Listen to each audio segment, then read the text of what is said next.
With our time over now in Italy, it was only right to resign from AS Roma, and that's what we did with immediate effect. Looking at the job centre, there was a couple of teams there, Chelsea, Liverpool and Barcelona, and naturally, I applied for every single one. Only to be told from Barcelona that the interview process was already done and we were too late. Unai Emery took over as Chelsea, and then miraculously we got offered the Aston Villa job. Now the Aston Villa job, I thought, why not? It's a team in Europe, definitely a team that can compete for trophies. Maybe not the Premier League, but definitely the FA Cup. Zinedine Zidane took the vacant job at Roma, his first job since leaving Real Madrid back in 2001. We was unsuccessful getting the Aston Villa job. Sean Dyche getting the job over me. Marco Rose is appointed Liverpool manager, which means there is a slot available at RB Leipzig, a team challenging for the Bundesliga, challenging for Champions League, and straight away we applied. Completely out the blue, Everton come and offer us a job interview, even though we never applied for it. And after a quick glance at their team, I decide, well, it's a team that could win a trophy, can win the FA Cup, could possibly qualify for Europa League / Conference League, and we attend the interview thinking this is a backup if RB Leipzig don't come in. And shortly after, we are offered the manager's role at Everton. Still waiting to hear back from RB Leipzig, so we decide to delay at least for a week, see what happens with RB Leipzig. A few moments later. Then literally the next day, RB Leipzig come in with a job interview, and we have to nail this interview. If we don't nail it, we are going to Everton. No offence to Everton fans, but RB Leipzig is our number one priority. And we absolutely nailed it. We are now going to be the RB Leipzig manager in the Bundesliga for season number 2. Let's go and compete in the Bundesliga for season 2 of Glory Hunter. So here we are, RB Leipzig, Italy to Germany. Took a while, 1st of August, but we're here. It's not 1st of August now, around September. The transfer window is now closed. We've made one big signing. It's a great team that we can build upon and challenge Bayern Munich in the league. Everything just screamed out, yes, RB Leipzig, take them, just take them. Last season they finished second in the league, 8 points behind Bayern Munich, losing only 3 games but drawing 10. And when you go against Bayern Munich, who is basically a well-oiled machine that doesn't lose many games or drop many points. Thank you to Marco Rose for taking the Liverpool job. Okay, we applied for it. We were never getting anywhere near it. Same as the Chelsea job, but never get anywhere near that. But Marco Rose takes the Liverpool job, which gives us this perfect job for us in the second season of this Glory Hunter. Transfer budget, we did have just over 50 million to spend, which is a decent amount of money compared to what we had at Roma. But I was finding it difficult to find players under that bracket range that could improve this side massively.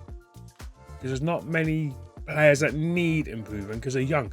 They're a hungry team, which is fantastic. But the only signing we did make was Bentancur from Tottenham for £45.5 million.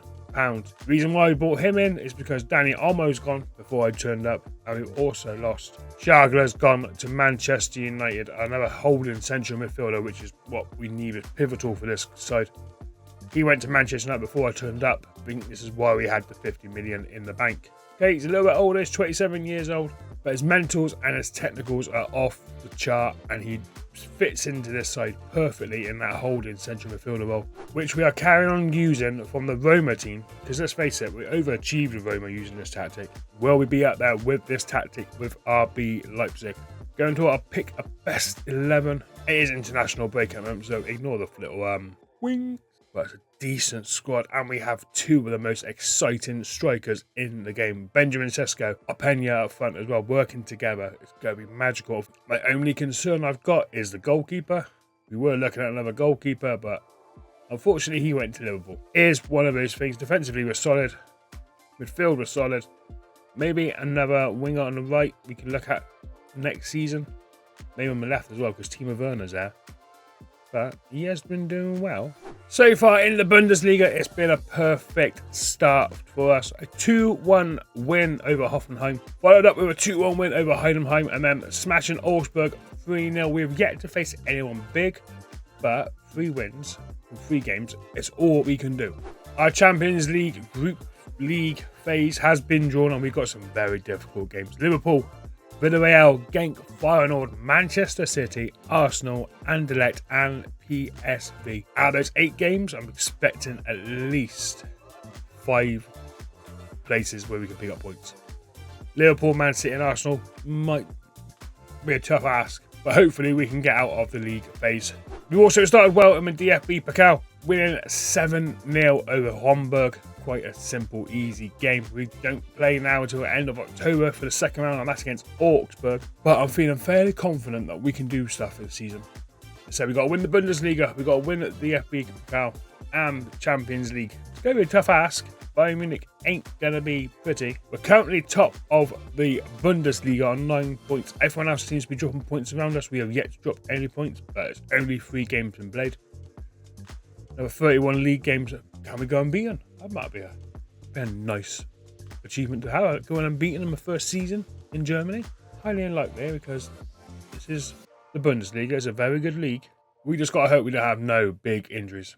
Right, let's simulate and see how we get on in our second season of the Glory Hunter.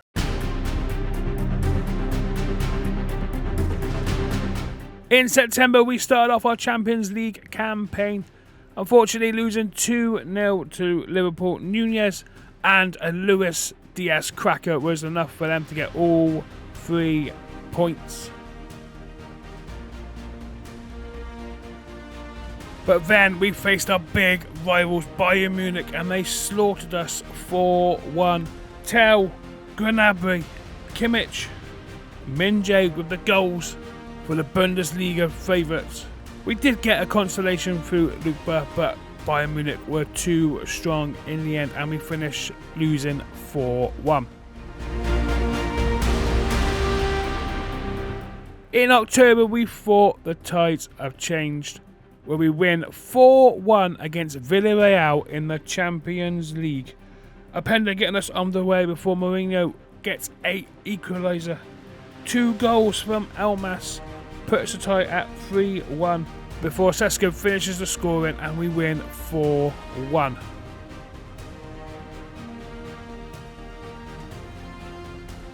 In the Bundesliga, we faced in Bayern Leverkusen, coming away with a 3-1 victory against one of our title rivals. A suddenly long-range effort was enough for us to equalise before Sesko and then Andre Silva on the edge of the box curling one into the back corner.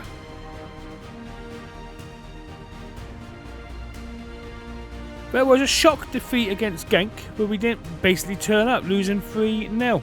But in the DFB-Pokal, we absolutely turned up, smashing Augsburg 4-1.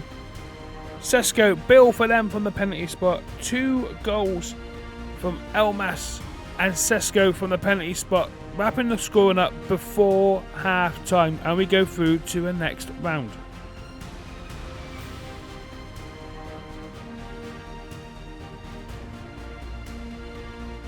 In November, we came away with a 2-2 draw against Feyenoord in the UEFA Champions League before facing Manchester City at the Etihad, and they just gave us a new one. Haaland, Foden.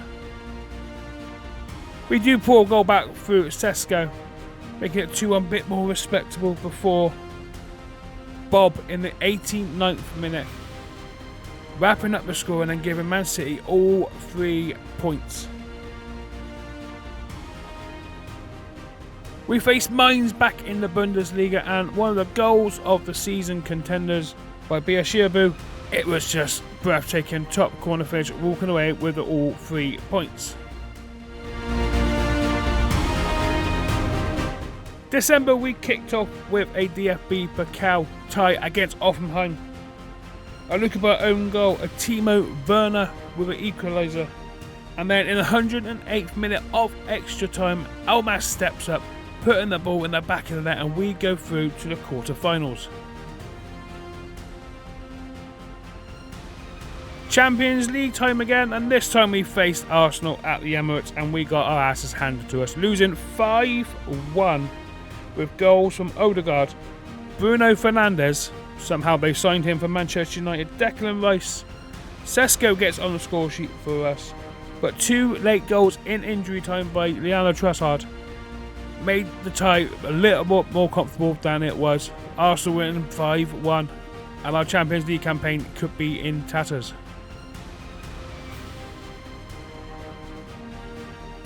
With confidence low after that battering from Arsenal, we faced Dortmund and went behind early for a Julian Brandt goal.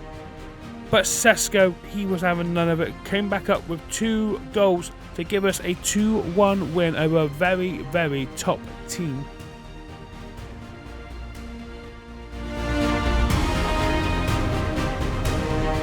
Into the new year in January and we faced a massive shock, losing 1-0 to Eintracht Frankfurt with a Paxton Aronson penalty in the 65th minute. Not the start to a new year that we wanted. Now with 2 games left in the Champions League, we knew we had to win both. Our first game was against Anderlecht and we came away with a 5-1 win. Anderlecht scoring first with Vasquez, Openda, Sesko, Simakan, Hendricks and Timo Werner wrapping up the scoring, which gave us a chance in the last game of the Champions League. And in that final game of the Champions League, we faced PSV, coming away with a 3-0 win. Aslani, defender Orban, and of course that main man again, Sesko, with the goals was enough for a 3-0 victory. And that victory was enough for us to finish in the playoffs with 10 points and enough to qualify into the round of 16. February, or as I like to call it, the Bayern Munich month, because that's all who we played. First one was the DFB-Pokal quarter-final where we lose 1-0. Leroy Sané with the only goal in this game, which means there is no DFB-Pokal trophy this season, so next season we're going to have to come out and win it. The next time we faced Bayern Munich was in the Champions League, and Andre Silva turned up on that night. He had his Weetabix, getting 2 goals in a 2-0 win in the first leg. Before the second leg, we had to face Bayern Munich again, this time in the Bundesliga, and we came away with a 2-1 win. Lehmer with the goal for Bayern Munich before Openda, and the main man up from Sesko getting the winner after a mistake by Manuel Neuer, a very unusual mistake, but a mistake nonetheless, gave us all 3 points, crucially this part of the season. So with confidence high after beating Bayern Munich in the last 2 games, we went into the second leg knowing that they had to beat us by 2 clear goals, and the match finished 2-2 De Ligt for Bayern Munich, game underway, but another mistake by Neuer put Openda in and equalised. Pavlidis making it 2-1 before Aguero equaliser makes the game finish 2-2, but we go through 4-2 on aggregate. At the end of February, we are top of the league by 4 points from Bayern Munich. It was crucial, that win during the month. March, and it is that time of the season again. It is Champions League, and this time we faced Manchester City in the round of 16 first leg, where we surprisingly won 3-1. Hernandez, Asani, Openda giving us a 3-0 win, but then Phil Foden turns up with a consolation goal in the 84th minute, giving them hope for the second tie.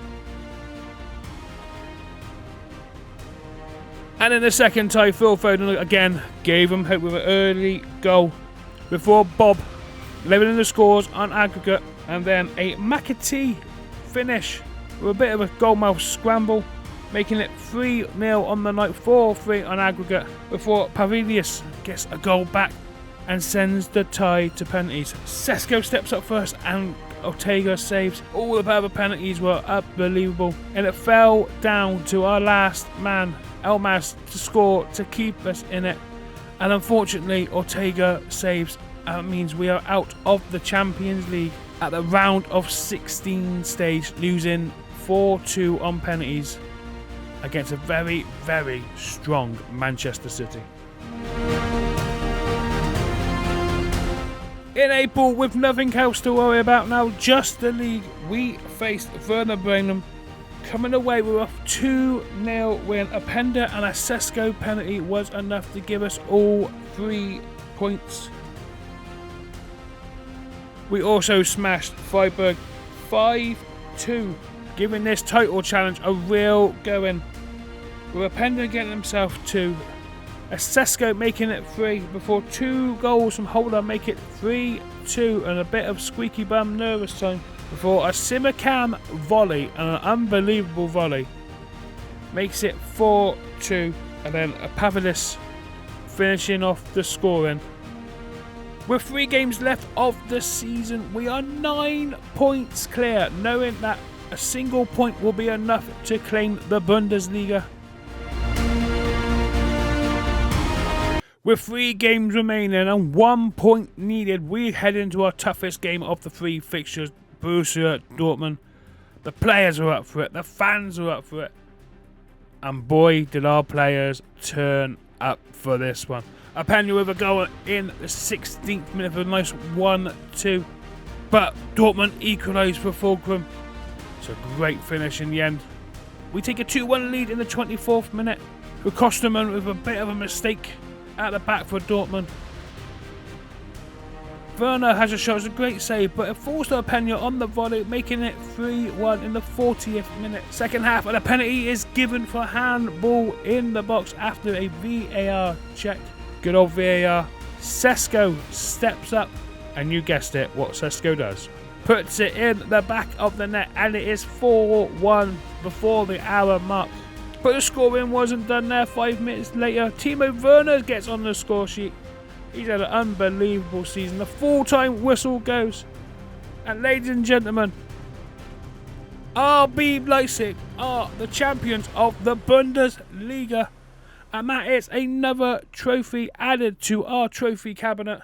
To go along with the Coppa Italia and the Serie, we have added the Bundesliga as well.